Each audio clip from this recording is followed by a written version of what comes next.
నేను సూటిగా సవాలు విసురుతున్నా. తాటి చెట్టు లెక్క పెరిగితే సరిపోదు, దూలం లెక్క ఉన్నావు, దూడకున్న బుద్ధి కూడా లేదని ఆనాడు హరీష్ రావు సవాలు విసిరిండు. మీరు రైతు రుణమాఫీ చేయండి, నేను సిద్దిపేట ఎమ్మెల్యేకు రాజీనామా చేస్తా, మళ్ళా ఎన్నికల్లో పోటీ చెయ్యనని.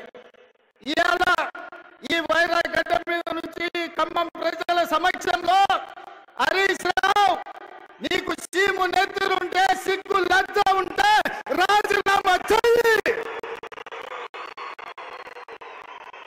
నువ్వు కూడా నీ మామలకనే సిగ్గు లేనోని అయితే ఏట్ల దుంకి సావు అని చెప్పి నేను ఈ సందర్భంగా చెప్పదలుచుకున్నా.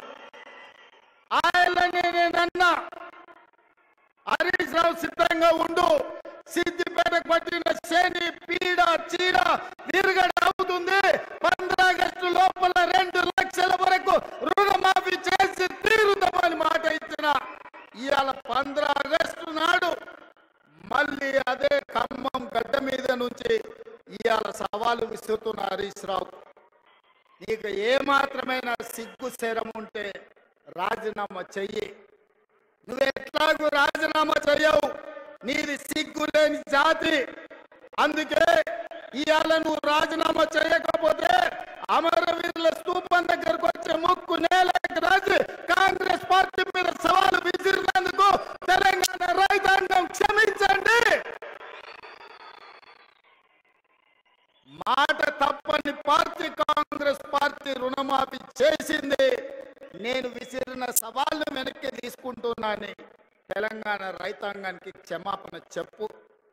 ఇవాళ నేను ఒక్క మాట్లాడగదలుచుకున్నా, నేను గుర్తు చేయదలుచుకున్న ఈ ఖమ్మం ప్రజలకు, ఆనాడు ఖమ్మం జిల్లా రైతాంగం ఇంతకుముందే మా రామదాస్ గుర్తు చేసిండు.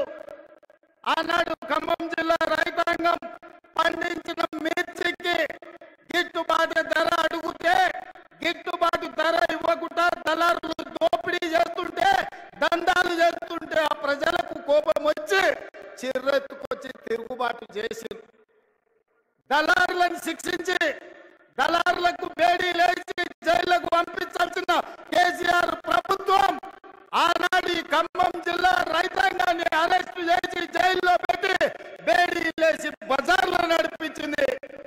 ఆయల్లా రైతాంగానికి అండగా నిలబడడానికి ఈ ఖమ్మం జిల్లాలో నేను పర్యటనకు వచ్చిన.